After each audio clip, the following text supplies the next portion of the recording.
and today is October 15th, 2002. He is going to interview and tell us about his veteran story. Mr. Rahrig, if you would give us a little background information about your time in the service, what rank you were, and in what branches you served. Well, I was drafted in June of 1942 and drafted at Toledo, Ohio. I don't know how much detail you want, but Whatever you would like to tell us. and I was transferred to Fort Benjamin Harrison, and from there to Jefferson Barracks, Missouri, which would have been in the Air Corps at that time for some basic training. However, due to testing and going to schools, I did not receive basic training.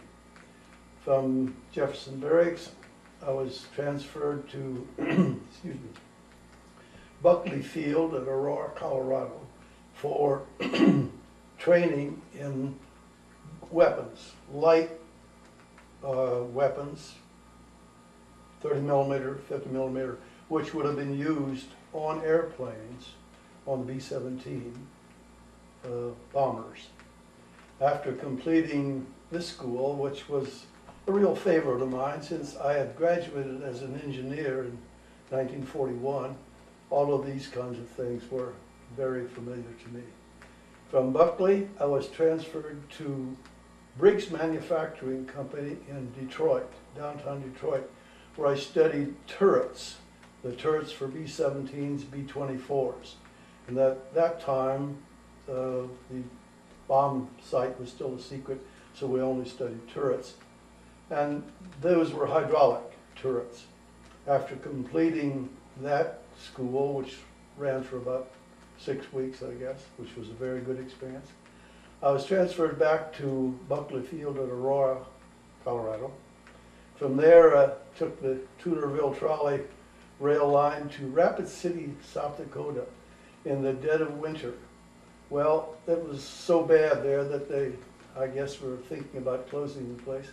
And I was transferred to Walla Walla, Washington, and attached to a bomb squadron of B-17s, and actually did do maintenance work on turrets on the B-17. I'd been at Walla Walla for probably almost 6 months when I was called to the squadron office, and they asked if I wanted to go to officer candidate school. And I naturally said yes, anything to improve my situation. So I was transferred from Walla Walla across the country in a day coach on a train to Camp Davis, North Carolina, where I entered the Coast Artillery and went to 90-day wonder school and came out a second lieutenant. And at that time I changed my serial number. I'm now 01061223.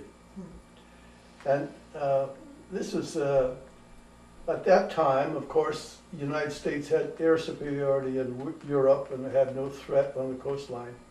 So there was no need for officers in the Coast Artillery. So I was transferred from Davis after my experience of being commissioned to Camp Stewart, Georgia, which was a searchlight battalion place. And I knew it was close to Fort Benning, so I knew that some of the people down there, transferred down there, probably went into the infantry. I volunteered without knowing what I was volunteering for, and was sent to Fort Bragg, North Carolina, to a Cooks and Baker school, which I attended for about 6 weeks.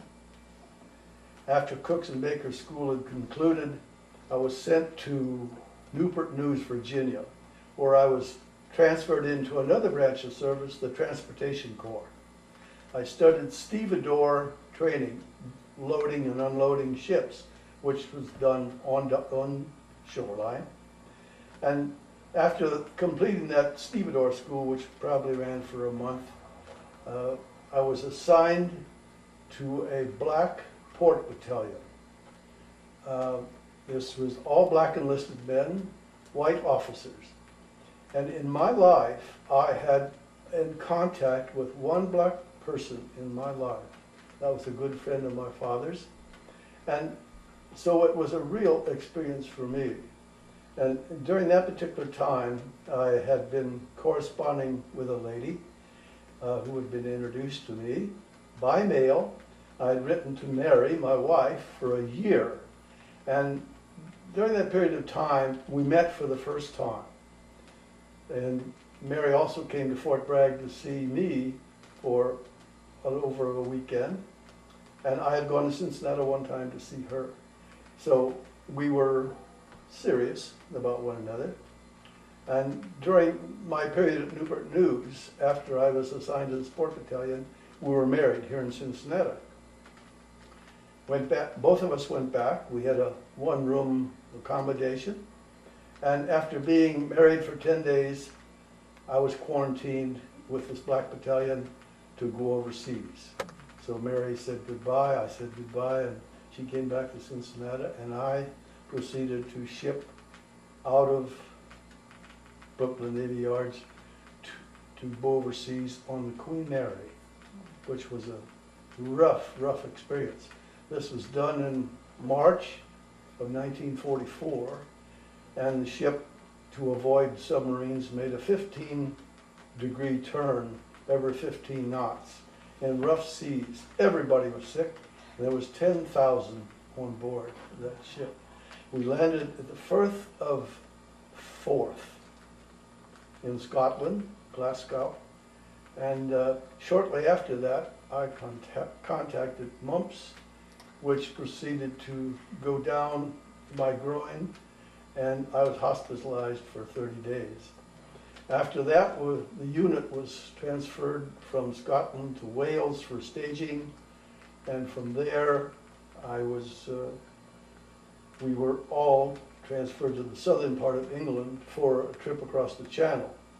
And the unit went to France, Omaha Beach, at D+6, which was still a rather unsettled time because there was still plenty of action going on. St. Lo had not fallen at that particular time, and so St. Lo was about due to fall of D+6. And I heard a rumor that a boatload of engineers that were being assigned to come to Europe as replacements for other engineering outfits had been lost at sea. And so, because I was an engineer, I was transferred to the combat engineers.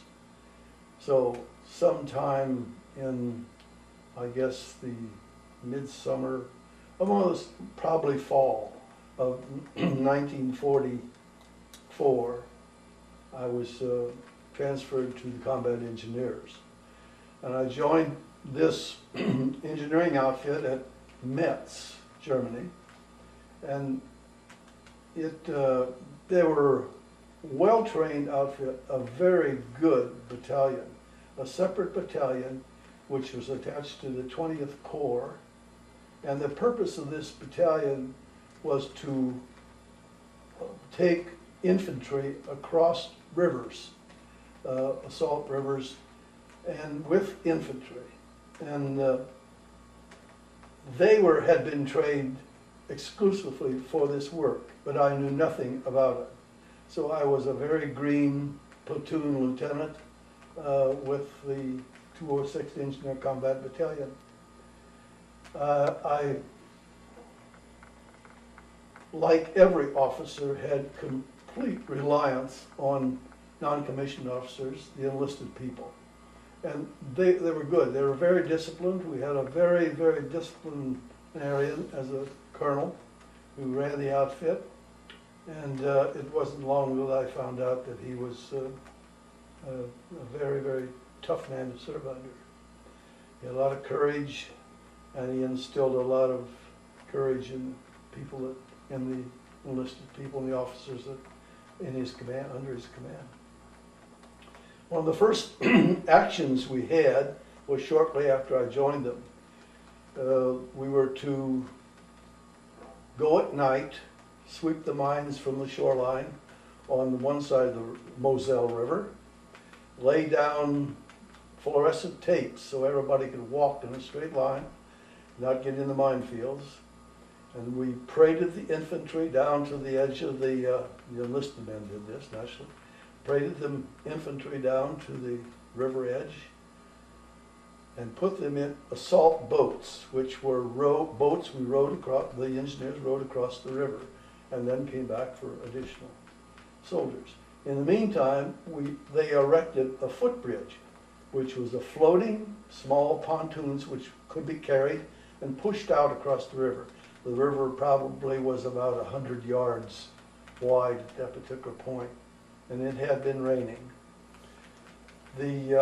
Under darkness, cover of darkness, we actually got to the point of building an assault raft, which was small boats with covers on them so that you could push it across with a power boat, which is part of the equipment that engineering had. By the time daylight came, we were under fire from the Germans, and they had not cleared all of the observation sites on the other side of the river, although the 90th was a very good fighting infantry unit. So we had to pull back and only work at night. So the next phase was to build an assault bridge, which is done the same way. The boats are put into the river, pushed out one by one across, as you put in a new one, push one out, and they're anchored upstream to keep them from floating downstream. Well, because the river was rising, that was a pretty treacherous move, and shell fire was putting holes in the boats, and so we didn't succeed too well at that. But we did get some jeeps and light armor across the river as part of the regiment. So the next phase would have been to take rubber rafts that are pumped up, and then you put a track on top of them, and you take those across as a raft. You could put a tank on something like that and put it across. By the time we had accomplished this, the river was so high and the current so swift that some of those were lost. And it was lost with the tanks, the infantry that was with the tanks, and all the tank people as well. And then, under darkness, we built a raft bridge, a pontoon bridge across the river. And I think during the course of that operation, we have lost 60 those inflatable pontoons as a result of fire from Fort Regensburg, which is a famous word in that area because the fort was what the Americans wanted to knock out. And we were on the left flank of Regensburg, but we had direct fire. This went on for 31 days, and for 31 days, nobody had a bath, but the outfit shaved because that was one of the colonel's instructions. The water got so high that the infantry had to be carried to keep them dry. This was winter. The engineers carried the infantry out to the rafts and to the floating bridges and put them over, and then they would put them on the bridge or on the raft and take them across. But this was part of what went on, and so they got wet, and then they'd come in and try to dry out, and the next morning go out again. Or the next night they'd go out again because this was strictly a night operation. But after 31 days, the 90th had made its objective across the river, and we went on to something else. So during this time period, when you were at this 31-day time period of waiting to get across, can you explain a little bit about, you said you weren't able to bathe and so forth, and this was solely a nighttime operation. Can you explain how you worked by night? How did that go about? Well, I guess you become very accustomed to doing the things they did. They were so well trained that they knew exactly there's no reason you couldn't yell and shout and talk. So they were so well trained that they could get the job done. We were living on strictly C and K rations during this period of time because nobody could build a kitchen or anything that close to where we were. So we were really on C and K rations for that length of time. And how about lighting? Was there any lighting? No lighting whatsoever. I think we had one house which we had taken over where we may have been able to go into to dry clothing and things like that, and dry shoes and things like that. But So as far as you could verbally communicate, but as far as to see to carry out the work, you were not able to light your area in any way. Was it just a matter of where the men were so close together that they just passed materials and worked in that manner? Okay. especially loading of supplies and things like that. That was really done by the infantry, and they're accustomed to that sort of thing. We tried day operations and received fire, and eventually, with artillery covering the operation, the battalion, the infantry artillery, they were able to knock down some of the direct fire. So there was some of it was day operation, not all of it was night operation. What happened in the day?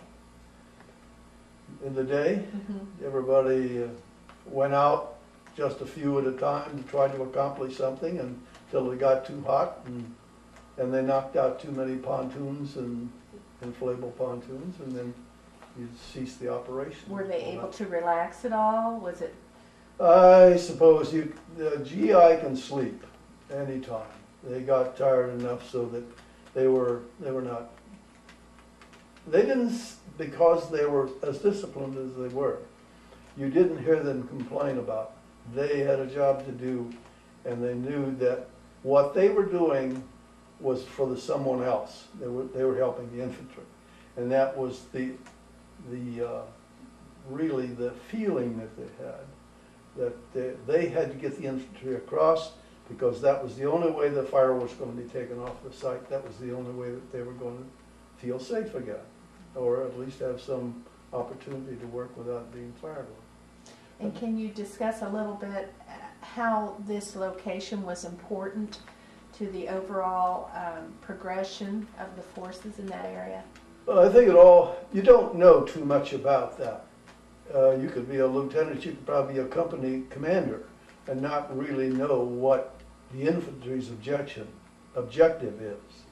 That's not part of something that you even talk about. We did what we had to do. They knew what they had to do.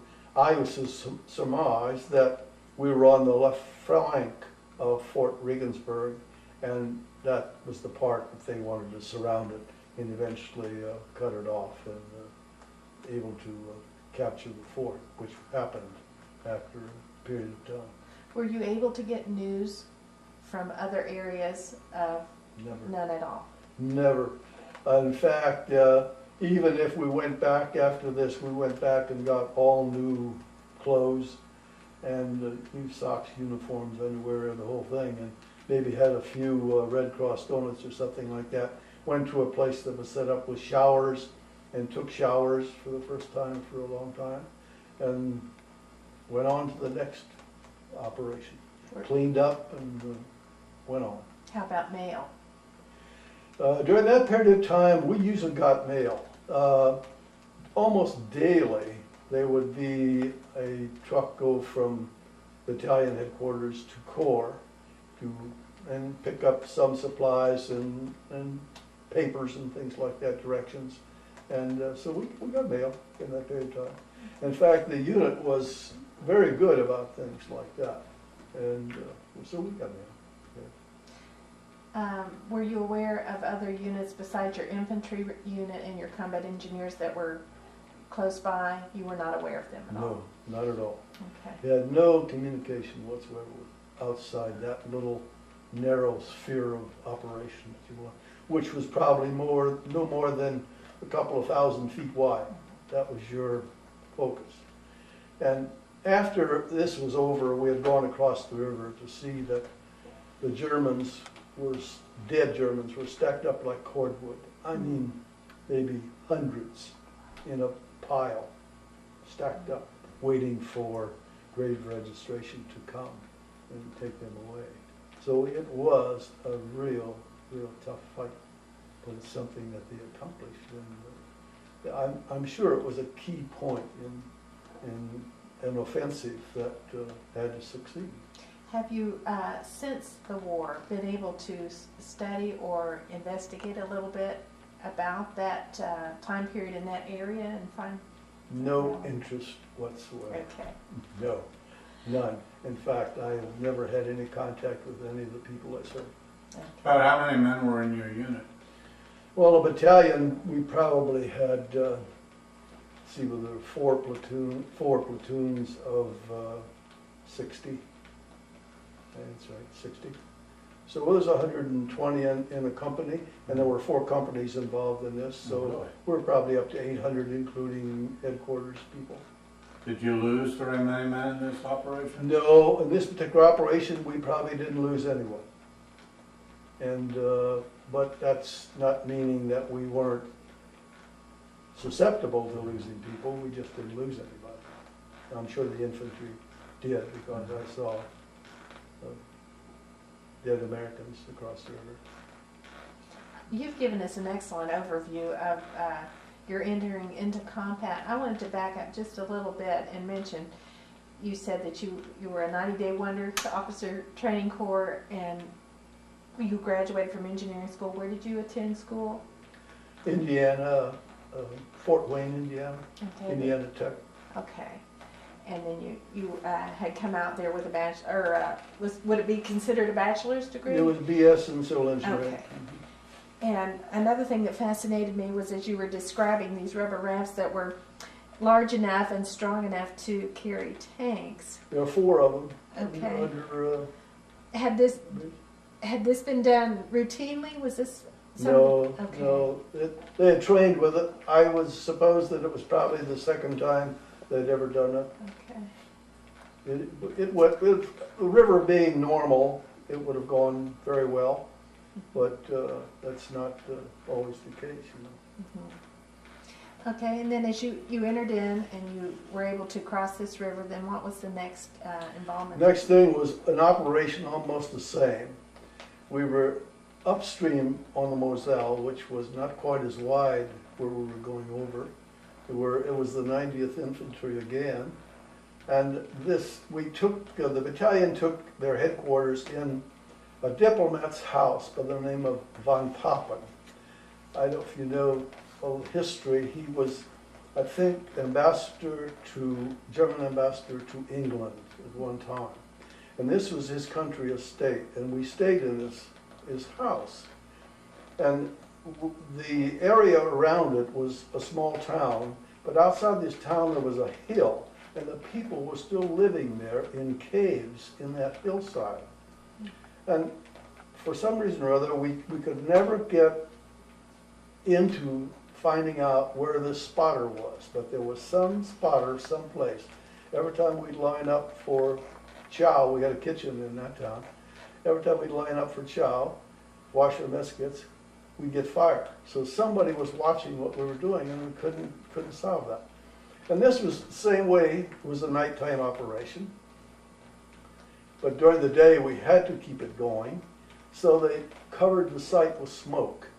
These are smoke pot battalions, companies that put down smoke from oil, covered a complete valley with smoke. As long as the wind was blowing in the right direction, you could go and work in the daytime because you couldn't be seen, couldn't be fired on. But if the wind shifted, you got fire on the site. So we lost some. And then we had a long approach to the river across the field. So we built what's called a corduroy road out of small logs, small tree, not limbs, but logs, 4 or 5 inches in diameter. And when we built that, to get the tanks and light artillery and those pieces of equipment up to the riverbank to take them across on a bridge, which we had built, which we were able to maintain at that particular time. And one of the things that happened in this particular assault was that I was doing, I think, probably 12 hours a day, and the platoon that I had was doing 12 hours a day, building the road and working with the salt bridges. And I was pretty tired one night and came back, and in this library of this residence in Van Poppenhead, they had a fireplace, and they used to build a fire in there at night and warm things up. This was in the winter time. And I came in, and rather than put my bedroll down in the library where it was warm, I decided I'm just too tired to go in there and make a place. I rolled my bedroll out in an interior bathroom on the tile floor and went to sleep. And the Germans, I don't know if they were tipped off or what, fired a shell through the window that killed 2 of our headquarters sergeants and wounded several other ones. And because I slept through this, believe it or not, they came looking for me because they thought that I must be one of the people left in that room someplace. And of course, this is all in dark. You can't expose anything with even a flashlight or a match. And finally, I guess I woke up and came out, and they realized that I was still one of the living. And I was thankful to God for things like that. And shortly after that, the battalion received a presidential citation, and it was presented to us by General George S. Patton. And he came up in his Jeep and flashed his pearl-handled revolver, and he was wearing it, and gave us a presidential citation and took off. Was this just a brief little speech that he gave, or? Probably a half a dozen words. Okay.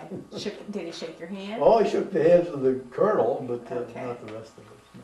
I was present, though. I remember seeing all of this. What was your impression of Mr. Patton? Well, we had heard enough about General George S. Patton by that time to know that if you can avoid him, you avoid him. And Now, after this happened, you continued on in what way? well, we built a fixed bridge at Saarlautern. The engineering outfit drove piling and built a fixed bridge across the Saar River at Saarlautern. So I get its name, I guess. And that was a peaceful operation. The city was completely deserted by that time. It had been absolutely destroyed. I don't know if they ever rebuilt it or not, but it was destroyed.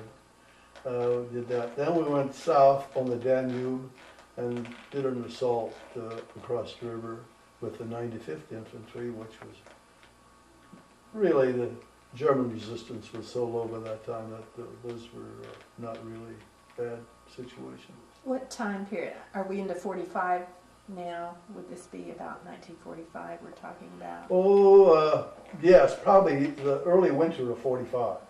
Yes. I don't know, the war was over in Europe in April of 45? I'm not certain. I'm not good. I do know that we had gotten as far south as Linz, Austria. We were down there making surveys for, I don't know, some kind of a organization, I guess, that was going to take over the country, or take over at least part of the administration or governing of Germany, especially Austria. And we would go around and interview people who had owned a factory or something like that, and what it would take to get it back in operation and things like that. Worked with burgomeisters, that's the mayor of the small towns. We had a couple of people that spoke German in the unit, so that we could do some interviewing. It was just, make work stuff. And when the war was over, I was in the back of a 6x6, that's one of the army trucks, on a 1 week pass going from Linz, Austria to Paris. So I missed the celebration in Paris. But we did spend our week in Paris and then headed back. And shortly after that, we all moved to, the unit moved to Reims, France, where we built Camp Philip Morris, which was a tent camp with pretty good facilities for an army. And they're the soldiers that were being mustered out of the army. Maybe I shouldn't use that word. I don't think that that's appropriate for the Army mustard.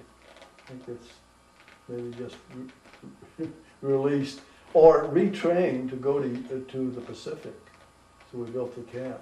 And during that time, we had most of the men in the unit, including myself, had accumulated enough points to go home. So I was left on a ship, on a Liberty ship, and came back to the States.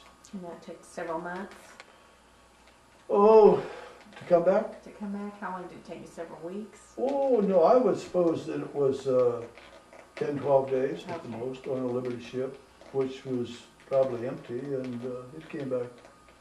They had made pretty good speed. And they went the southern route so that you didn't have rough seas. It was sort of a pleasure trip. And you came into where?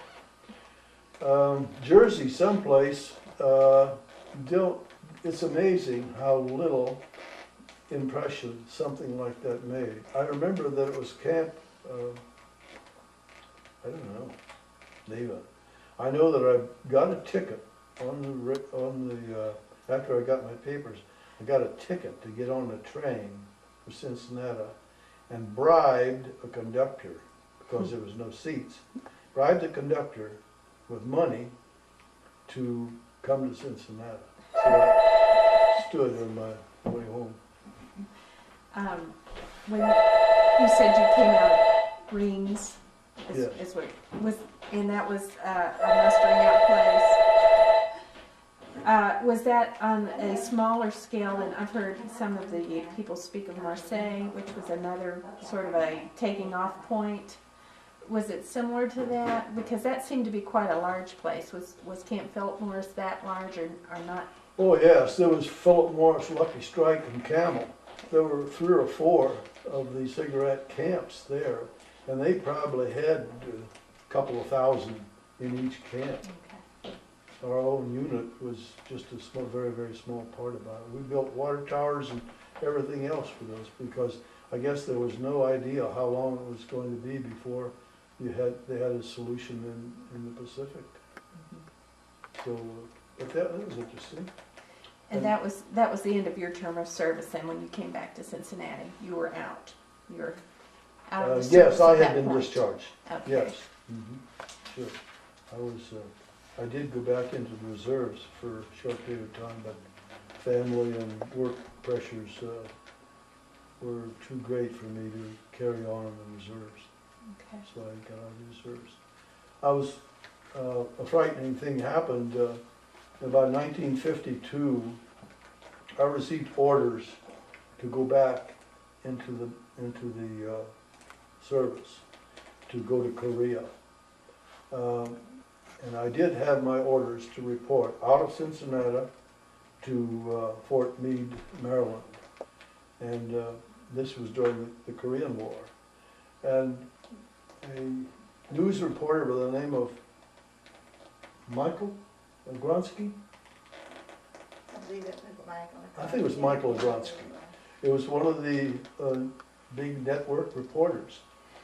Thought it was a crime that people were, soldiers and officers especially, were being called back in, who by this time had 3 or 4 dependents.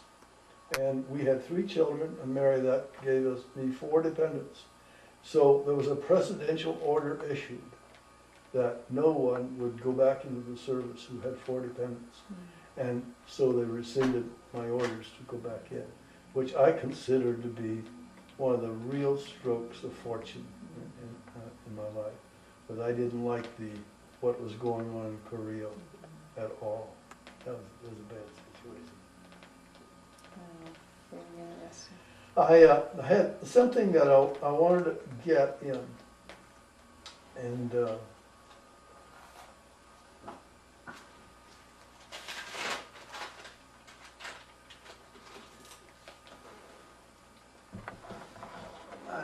I've written, I was always blessed by the heroic deeds of the dedicated enlisted men and commanding officers. The enlisted men were from Oklahoma, Texas, Missouri, and Louisiana, and recognized the value of training and discipline. They were good. They were really good at what they did. And there was very little bickering or anything like that. they griped a little bit, which is normal. And if they're not griping, they're not happy. And I never made any contact with any of them. And what I wanted to say was that all the time I served in the service, regardless of my location, whether it was the States or it was England or whether it was in Europe, I was never an experience. I never experienced a time when I could not practice my Catholic faith. And I was very thankful to people who made that possible without it being an obvious thing done. But if we were going to have a particular operation which was going to entail some danger, a priest came, we had Mass, and we were able to go to confession. And it's pretty wonderful. Was that quite widespread? I think it was. I don't think it was just our unit or our corps or anything like that. I think that was an understanding. Maybe came all the way from Eisenhower. Something like that could have very well been said. If he said it, it got done, it got accomplished because he said it. And since you brought up this topic of faith in combat, did you notice a difference among the soldiers? We've heard a lot about there's no such thing as an atheist in a foxhole. Did you see any type of difference among the men that you served with? I think so. I think they're aware of language, respect for one another. I think all of those things are a part of maybe their upbringing, because I'm sure that they were Christian. I think we had, in our outfit, I think we had 1 or 2 Jewish people. I know the boy that spoke German that I went around with was Jewish. He was a medical part of our unit. He was one of the medical corps people. I know that he was Jewish. But other than that, I think everybody was Christian. And there were times in the service when, for instance, especially in Buckley and the Jefferson Barracks, and when I was in the school for 90-day winters, we would all fall out on Sunday morning and march in parade and then we'd come to a church. Those would drop out that wanted to go to that particular faith, and the next would go on and they go to their church, which was probably something that isn't done today, but something that was appreciated then, and certainly was a part of having a well-disciplined army. And there's millions of them. And it's something else that I wanted to make sure I got said. And I reached home in Cincinnati, 3.5 years, and I was given the privilege to serve my country. What I have said in no way reflects anything other than the good experience to which I had in my life while I was serving.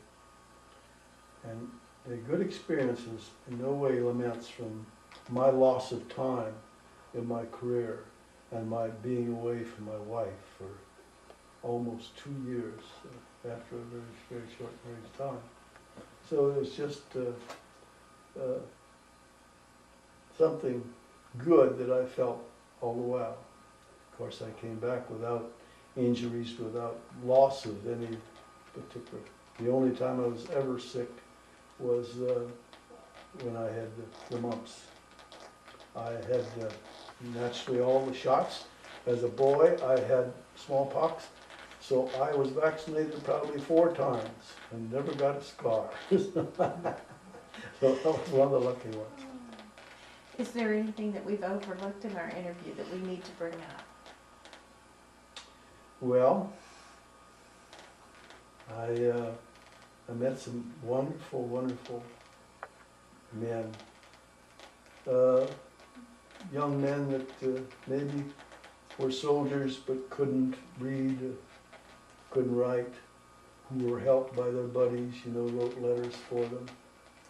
And I censored a lot of mail in my time because I was an officer and censored a lot of mail. And it's one of those duties you have. And I think it was an accepted thing that you censored mail because there was always that possibility something leaked out and would endanger others. I took that as being part of my job. But we had our fun. And it's the small things. There was we had a couple of Native Americans in the unit, which was always a good experience being around those people. One of them in particular had a problems with his bottle and he'd be AWOL and then come back and have to dig a hole 6 feet deep and 6 feet long and 4 feet wide, and he did it cheerfully, and that was his deal, and he'd be around for a few more months and then it happened again. But that's company punishment, and that's the way you dealt with it. So it was fun. I had it's just very interesting to hear these recollections from the veterans and the World War II veterans in particular. It seemed like you had a great rapport with the people that you served with in general. I'm sure there's always the occasional uprising or so forth or skirmish, but in general it was a time that you felt was valuable. Do you feel that is still valuable for young people today?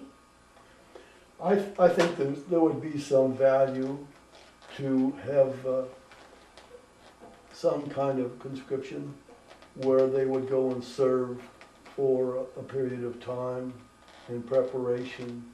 If they ever had to serve, they would have that much experience. That year or whatever would be in a period of time, I don't think would detract from furthering their education. One more year of maturity might help many of them if they went to college. I don't know what age you would like to do it. Maybe 18 is too young, but I would say that they would all benefit. I don't think I ever met anybody that didn't need some additional time before they went out into the world. Helpful. When you came back home, was your transition fairly smooth into civilian life? Well, I think we vacationed for maybe a month, and I think sometime in January I went down to the Ohio Unemployment Office, and they had a couple of openings. I wanted to get into steel, I guess. So they were located on Central Parkway at that time. And I walked down the street to the Temple Bar building and went to work for the Pollock Steel Company. Shortly after that, I had a few more days left of leave and with pay, and so I went to work and worked for them for 35 years or something like that. In an engineering capacity? Mm-hmm. Well, I was a salesman, really. Okay. I sold steel and contracts. That was what I did. Okay. And then you said you had 3 children? 7. 7. Oh. That was just the beginning. And I'm looking at a picture back here. There must be 25 people in this one. lots of Yes. grandchildren. Those are your grandkids? And there's probably a great-grandchild on that picture. All right. Isn't there, Mary? Yeah, 1, yeah. We have 2 now and 1 on the way, so it'll be 3 before we know it. How wonderful. So your family's been very blessed. Yes. A wonderful thing is, and not everybody can have this happen, but mail, email, I call it, V-mail. Oh, in the wall, yeah, Vina. V-mail. Vina. Just a sheet of paper, got photographed and film was sent over. Mail was an important thing. Many people, soldiers, envied me because I got mail every day. Mary wrote me every day. That would have been from July when we met by mail of 1942 until I came home in 1945. And now I know you met by mail. Now how did you happen to find her by mail? Was it an acquaintance? No, yes, I had a cousin that knew Mary through work, and she said maybe she introduced Mary to me. Maybe Mary would like to write to me or something like that, and so we started to correspond. And I think we had met and probably spent as little as 3 or 4 days together before we were married. I hope none of our, I'm glad our children never went into that kind of. And then you had mentioned that you had served in all 4 branches, or 4 branches of the service. Mhm. You started in Army, is that correct? No, I started in the Air Corps. That's Yes. right. Then the Coast Artillery, Transportation Corps, and Combat Engineers. Okay. Very, very interesting. Did you know many people who had that experience? You're the first person I I don't met. think I ever knew anybody that pushed around like that. And I suppose that, you don't have much control over what's going to happen to you in terms of where you're going to be assigned, what you're going to do, what school you're going to go to. And That was my tape, I'm just going off. off. But I can turn it around and listen some more. No, I think that I still got you going here. satisfied. But go ahead and finish your statement. Short memory loss. You were talking about your serving in the 4 branches and No. I don't think that you get, as I say, you have very little control of what's going to happen. So volunteering can be risky, but it also can be, if you're going to have good fortune, you're going to have good fortune, whether you volunteer or let somebody assign you. So it really does make any difference. I thought probably that the reason I went to all these schools was because of my educational background. I mean, taking tests was a piece of cake. Going into guns and Coast Artillery, stevedoring, unloading ships, and we did unload ships in the English Channel, transportation with the black soldiers and the transportation. We did a lot of that. Loaded them down into ducks and took them ashore. And that was we used gasoline a lot of times, and the cans would separate and the gasoline would be pouring out, and you wondered who might be sneaking a cigarette someplace. Oh, jeez. And we dropped more than one aircraft engine into the English Channel that went to the bottom, because when the waves are bouncing that duck around and the engine goes down, which probably weighs close to a ton, and it bangs into that duck, and the duck goes out from underneath it, and down goes the engine. do you have anything else you want to add before we close? Think there's anything I would add, man? It's important, I'll turn the tape around. No. Well, thank you very much for this interview. We've enjoyed our time together. Well, it's probably a little different. It is.